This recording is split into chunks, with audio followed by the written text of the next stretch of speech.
तो दोस्तों कैसे हैं आप सब। स्वागत है आपका अपने YouTube channel Sunny Thakur reaction videos में। और मैं आपका दोस्त सनी ठाकुर आज एक बार फिर हाजिर हूँ आपके सामने एक नई वीडियो पर रिएक्शन लेकर। दोस्तों अभी हम जिस वीडियो पर रिएक्शन करने वाले हैं वो वीडियो हिस्ट्री से रिलेटेड वीडियो है और हिस्ट्री भी इस्लामिक हिस्ट्री से रिलेटेड वीडियो है, जिसमें बताया गया है कि जो इस्लाम में शिया और सुन्नी जो दो अलग अलग इनमें इस्लाम में क्लास कह सकते हैं कैसे शुरू हुई, तो इस बारे में ये वीडियो है। और हिस्ट्री कनेक्ट यूट्यूब चैनल की वीडियो है और इनकी वीडियोस बहुत ही अच्छी, बहुत ही मतलब मान्यता प्राप्त प्रेफर्ड वीडियोस होती हैं और ये पूरे फैक्ट्स के साथ बात करते हैं। तो आज ये जो बता रहे हैं कि इस्लाम में शिया और सुन्नी तो क्लास में कैसे इस्लाम डिवाइड हुआ, तो चलिए वीडियो शुरू करते हैं और वीडियो क्लास में बात करेंगे। और गाइस आपको वीडियो अच्छी लगी हो, वीडियो का कौन सा पार्ट सबसे अच्छा लगा हो मुझे कमेंट में जरूर बताइएगा। वीडियो को लाइक कीजिएगा, शेयर कीजिएगा और कमेंट करके मुझे जरूर बताइएगा। तो चलिए दोस्तों वीडियो शुरू करते हैं। साल 680 में इस्लाम की वो लड़ाई हुई जिसने इस्लाम को दो धड़ों में बांट दिया। यह ऐसी लड़ाई थी जिसमें बराबरी कोई नहीं थी। एक तरफ सिर्फ 72 लोग थे और दूसरी तरफ थी 1 लाख लोगों की हथियार बंद सेना। इस जंग में जाहिर तौर पर 1 लाख की सेना ने उन 72 लोगों को मार दिया, लेकिन इस जंग ने इस्लाम के इतिहास को बदल कर रख दिया। इस जंग ने दुनिया को दो चीजें दी, इस्लाम में शिया और सुन्नी नाम के धड़े और मुहर्रम। वही मुहर्रम जिसकी 10वीं तारीख को लोग हुसैन की याद में मातम मनाते हैं, खुद को टॉर्चर करते हैं और हुसैन की शहादत का जुलूस निकालते हैं। यह लड़ाई थी करबला की लड़ाई। इतिहास में ऐसी बहुत ही कम लड़ाइयां हुई है। करबला की लड़ाई अपने आप में बहुत इंपॉर्टेंट है। आज मैं आपको करबला के जंग की दास्तान सुनाऊंगा। क्या हुआ था करबला की जंग में, कौन थे इमाम हुसैन जिनकी इबादत आज भी की जाती है, और आखिर ऐसा क्या हुआ था साल 680 में कि 72 लोगों के खिलाफ खलीफा ने 1 लाख की फौज उतार दी थी। इसके साथ ये भी जानेंगे कि आखिर शिया और सुन्नी आपस में लड़ते क्यों हैं। ये सब जानेंगे इस वीडियो में, तो एंड तक बने रहिएगा, क्योंकि अपना इतिहास नहीं जानोगे तो खुद को कैसे पहचानोगे। दोस्तों गर्मियां शुरू हो चुकी हैं और आप इन ट्रेंडिंग टी शर्ट्स को ट्राई करके ट्रेंडी लुक ले सकते हैं और अच्छे दिख सकते हैं। तो शॉप नाउ पर लिंक है, क्लिक जरूर कीजिएगा। 8 जून साल 632 के दिन इस्लाम के आखिरी पैगंबर मोहम्मद साहब की मृत्यु हो गई। उनकी मृत्यु के बाद इस्लाम फैलाने की जिम्मेदारी आई खलीफा के पास। खलीफा यानी मुस्लिमों का धर्मगुरु। अब धर्मगुरु के मामले में पैगंबर मोहम्मद साहिब के फॉलोअर्स दो धड़े हो गए। एक वो जो कहने लगा कि पैगंबर की ब्लड लाइन यानी कि उनके ही किसी घर वाले को खलीफा बनाया जाए। इसके लिए पैगंबर के चचेरे भाई और दामाद अली इब्न अबी तालिब का नाम सजेस्ट किया गया। दूसरा धड़ा कहने लगा कि मुस्लिम कम्युनिटी खुद अपना लीडर चुने, ना कि किसी डायनेस्टी को फॉलो करे। इस तरह से रिश्तेदार को खलीफा बनाने की मांग करने वाले शिया कहलाए और दूसरा धड़ा सुन्नी कहलाया। फिर सुन्नियों की बात मानी गई और पहले खलीफा बने अबू बकर। अबू बकर के बाद 2 और खलीफा बने, उमर और उस्मान। ये दोनों भी सुन्नी थे, यानी कि मुस्लिम कम्युनिटी से निकलकर बने हुए खलीफा। इस तरह से अबू बकर से लेकर उस्मान तक तीनों 632 से लेकर साल 656 तक खलीफा बने रहे। फिर फाइनली 656 में अली को खलीफा बनाया गया। अली तब तक बूढ़े हो चुके थे, लेकिन अली को भी कई मुस्लिम गुट पसंद नहीं करते थे। खास तौर पर सीरिया के गवर्नर और उस्मान के रिश्तेदार मुआविया अली को बिल्कुल भी पसंद नहीं करते थे। अब यहाँ आपको बताऊं तो मुआविया ने अली से खलीफा उस्मान के लिए न्याय की मांग की थी। इससे दोनों के बीच झगड़ा बढ़ा था। अली के खिलाफ कई मुस्लिम गुट खड़े हो गए। विरोध करने वाले इन लोगों में पैगंबर मोहम्मद की विधवा आयशा भी शामिल थी। उन्होंने कैमल नाम की जगह की लड़ाई में अली को चैलेंज किया था। इन लड़ाइयों को फितना कहा जाता है। फितना का मतलब है गृह युद्ध यानी सिविल वॉर। हालांकि इस युद्ध को अली जीत गए, लेकिन ये ऐसा गृह युद्ध था कि अली की पोजीशन बहुत कमजोर हो गई। इसी बीच साल 661 में जब वो एक जगह नमाज पढ़ने जा रहे थे तो उनकी हत्या कर दी गई। इन सारी घटनाओं से जमीन तैयार होती है करबला की जंग की। दरअसल अली की हत्या के बाद इस्लाम में एक बहुत बड़ी दरार पड़ी। मुआविया जो सीरिया का गवर्नर था, उसने राशिदीन खलीफा को उखाड़ फेंका, जिसमें ये चारों पवित्र खलीफा यानी अबू बकर, उस्मान, उमर और अली आते थे। इसके बाद उसने स्थापना की एक नए खलीफा की, उम्मय्यद खलीफा की। दरअसल हुआ ये कि अली की मृत्यु के बाद उनके बेटे हसन ने गद्दी संभाली, लेकिन बढ़ते खून खराबे को रोकने के लिए उन्होंने उम्मयदों के साथ कॉम्प्रोमाइज किया। एक संधि की गई जिसके तहत खून खराबे को रोकने के लिए हसन ने मुआविया को खलीफा की गद्दी सौंप दी। यह संधि साल 661 में हुई थी। संधि में हसन को इस शर्त पर मुआविया को अपनी सत्ता सौंपनी थी कि मुआविया एक न्यायप्रिय शासक होगा और वो एक राजवंश स्थापित नहीं करेगा। जाहिर है कि संधि का उद्देश्य ही था फितना को खत्म करना। फिर इस ट्रीटी से इस्लामिक फितना यानी गृह युद्ध कुछ सालों के लिए रुक गया। आगे जाकर होता है ये कि साल 670 में हसन की मृत्यु हो गई। उनकी मृत्यु के बाद हसन के भाई हुसैन बनते हैं कुफा की बानू हाशिम ट्राइब के चीफ। कुफा असल में इराक का एक शहर है। अब आपको बताऊं तो ये जो बानू हाशिम ट्राइब है, यहीं से पैगंबर मोहम्मद भी आते थे। अब कुफा के लोगों ने हुसैन को अपना समर्थन तो दिया, लेकिन फिर आता है एक बहुत बड़ा टर्न। देखिए, हुआ यह कि साल 676 में मुआविया ने अपने बेटे यजीद को अपना उत्तराधिकारी घोषित कर दिया। अब ये पूरी तरह से उस ट्रीटी का उल्लंघन था जो कि हसन और मुआविया के बीच 661 में हुई थी। इतिहासकार विल्फ्रेड फर्डिनेंड कहते हैं कि इस्लामिक इतिहास में इससे पहले ऐसा कभी नहीं हुआ था। इस वजह से कई विरोधी गुट मुआविया के इस फैसले के खिलाफ खड़े हो गए। फिर मुआविया ने कई गुटों को अपनी ओर मिला लिया, हालांकि हुसैन और कुछ दूसरे गुटों को वो अपने साथ नहीं मिला पाया। साल 680 में मुआविया की मृत्यु हो गई और इस्लामिक दुनिया में उम्मयद खलीफा की स्थापना होती है फाइनली। इतिहासकार लेमन्स लिखते हैं कि अप्रैल 680 में अपनी मृत्यु से पहले मुआविया ने यजीद को आगाह किया था कि हुसैन और इब्न अल जुबैर उसके शासन को चुनौती दे सकते हैं और अगर वो ऐसा करते हैं तो उन्हें हरा दिया जाए। यजीद को उन्होंने आगे ये भी सलाह दी कि वो हुसैन के साथ सावधानी से पेश आए और उसका खून न बहाए, क्योंकि वो मोहम्मद के पोते हैं।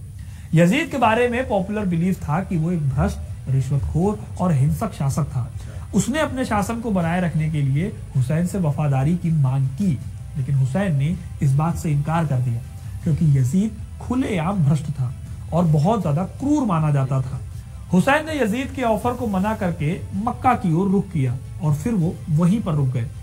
इधर यजीद के कारनामों से परेशान कुफा की जनता ने हुसैन को हजारों खत लिखे और अपनी परेशानी बताई। इन खतों को पढ़कर हुसैन पिघल गए। कुफा के लोगों ने कहा कि वो हुसैन को सत्ता देना चाहते हैं क्योंकि यजीद के शासन से वो तंग आ चुके हैं। इसलिए फिर हुसैन ने तय किया कि वो कुफा जाएंगे और वहां के लोगों की मदद करेंगे। फिर हुसैन ने हज से एक दिन पहले 9 सितंबर 680 को अपने परिवार के साथ 50 लोगों के साथ मक्का छोड़ दिया। उन्होंने अरब के रेगिस्तान से उत्तर की ओर मार्ग लिया। हुसैन के चचेरे भाई अब्द अल्लाह इब्न जाफर के रिक्वेस्ट पर मक्का के गवर्नर अब्न इब्न सईद ने अपने भाई और इब्न जाफर को हुसैन के पीछे भेजा ताकि उन्हें मक्का में वापस लाया जा सके और उनकी सेफ्टी की जा सके। लेकिन हुसैन ने लौटने से साफ इनकार कर दिया, ये बताते हुए कि मोहम्मद ने उन्हें एक सपने में अपने रिजल्ट की परवाह किए बिना आगे बढ़ने का आदेश दिया था। हुसैन के फॉलोअर्स ने उन्हें खूब समझाया, लेकिन वो माने नहीं और कुफा की ओर निकल गए।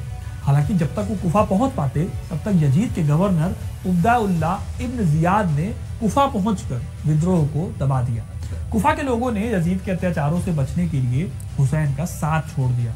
इससे हुआ यह कि हुसैन अकेले पड़ गए। उन्हें पहले 1000 लोगों की सेना द्वारा रोक लिया गया।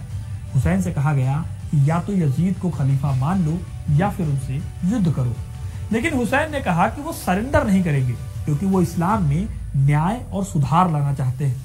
अब हुसैन जो उमैयद डायनेस्टी के 1000 लोगों से लड़ने चल दिए थे, उनके पास सिर्फ 72 लोग थे, लेकिन फिर भी उनको भरोसा था कि उनकी सच्चाई की जीत होगी। इस तरह हुसैन 72 लोगों की बेहद छोटी सी टुकड़ी को, या यूं कहें कि उनके कारवा को उनके फैमिली मेंबर्स के साथ करबला की ओर धकेल दिया गया।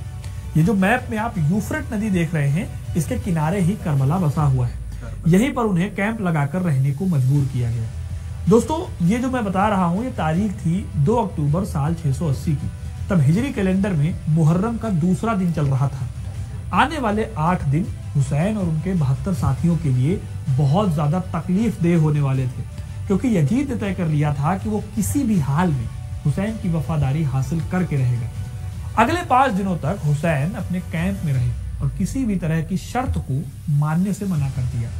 लेकिन मुहर्रम के 7वें दिन यजीद की सेना के कमांडर उमर इब्न साद ने 30,000 लोगों की सेना का इस्तेमाल करके हुसैन के पानी की सप्लाई को रोक दिया। इन सैनिकों ने यूफ्रेट नदी के पानी के एक्सेस को बंद कर दिया। तपते रेगिस्तान में पानी की कमी से हुसैन और उनके साथियों की हालत बद से बदतर होती चली गई, लेकिन यजीद को इससे कोई फर्क नहीं पड़ा। इधर हुसैन भी हार मानने को तैयार नहीं थे। फिर 2 दिन बाद मुहर्रम की 9वीं रात को यजीद की सेना ने जंग की तैयारी कर ली। 9 अक्टूबर की शाम को सेना हुसैन के शिविर की ओर बढ़ी। हुसैन ने उमैयद कमांडर इब्न साद से अगली सुबह तक वेट करने के लिए कहा ताकि वो मामले पर और ज्यादा सोच सकें। इधर हुसैन ने अपने आदमियों से कहा कि वो सभी अपने परिवार के साथ रात के अंधेरे में जाने के लिए स्वतंत्र हैं, क्योंकि उनके विरोधी केवल उन्हें चाहते हैं। कहा जाता है कि कोई भी हुसैन को छोड़कर नहीं गया, सब जंग लड़ने को तैयार थे। फिर जंग की तैयारी की गई। रात में ही एक टेंट लाया गया और एक साथ बांध दिया गया और टेंट के पीछे खाई खोदी गई। फिर इसमें खूब सारी लकड़ियां भर दी गई ताकि हमले के दौरान आग लगाई जा सके। जाहिर है कि हुसैन अपनी छोटी सी टुकड़ी से जंग को जीत नहीं सकते थे, लेकिन उन्होंने लड़ने की पूरी तैयारी कर ली थी। इसके बाद आता है दोस्तों मुहर्रम का 10वां दिन, जब फाइनली करबला की जंग शुरू होती है। हुसैन की 72 लोगों की सेना 1 लाख की सेना से भिड़ गई। इस लड़ाई में एक एक करके हुसैन के सभी सिपाही जंग लड़ने गए। वो बहुत बहादुरी से लड़े। हुसैन के बेटे अली अकबर और हुसैन के भाई अब्बास इब्न अली, ये दोनों इस जंग में शहीद हो गए। अब्बास की मौत का विवरण प्राथमिक स्रोतों जैसे कि अल तबारी या अल बालाधुरी में नहीं दिया गया है, लेकिन एक बहुत फेमस शिया धर्मशास्त्री शेख अल मुफीद ने किताब अल इरशाद में अपने जिक्र में लिखा है कि अब्बास हुसैन के साथ नदी पर गए थे, लेकिन अलग हो गए, फिर घेर लिए गए और मारे गए। इसी समय हुसैन का एक छोटा बच्चा जो उसकी गोद में बैठा हुआ था, वो भी एक तीर से मारा गया और मर गया। इस तरह एक एक करके जब सभी मारे गए, तब हुसैन ने भी जंग लड़ी और इमाम हुसैन बुरी तरह से घायल हो गए। उनके ऊपर कई तीरों और तलवारों का एक साथ हमला हुआ, जिसमें उनकी जान चली गई। सिफत सिनान, जो यजीद की सेना का दूसरा कमांडर था, उसने हुसैन का सिर धड़ से अलग कर दिया। इस तरह करबला की जंग खत्म हो गई।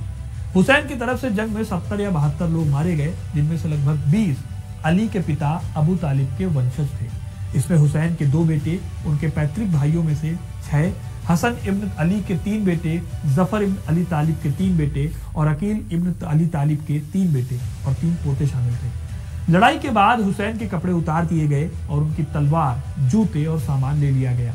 हुसैन के शरीर को घोड़े में बांधकर घसीटा गया और उनके सिर को यजीद के सामने पेश किया गया, जो कि उस समय दमिश्क में था।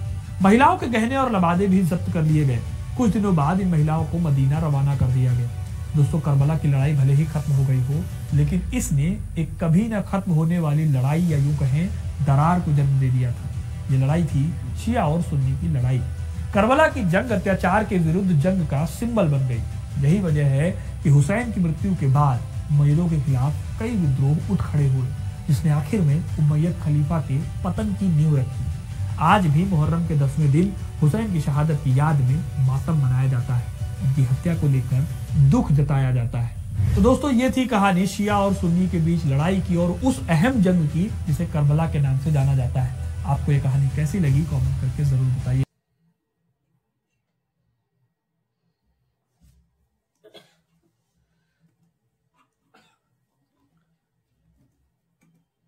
तो दोस्तों, ये थी आज की वीडियो और पूरी तरह जिस तरह से इन्होंने ये पूरा इंसिडेंट एक्सप्लेन किया है कि पैगंबर मोहम्मद के जाने के बाद कैसे जो ये इस्लाम था कैसे 2 गुटों में बढ़ने लगा, जब उनको बोला गया कि अबू बकर को उन्होंने खलीफा घोषित कर दिया। खुद से ही अबू बकर को खलीफा घोषित कर दिया गया, क्योंकि उनका मानना था कि जो खलीफा होगा वो पैगंबर मोहम्मद की जो वंशज थे उनसे नहीं आएगा, बल्कि एक मुस्लिम कम्युनिटी में से निकलेगा।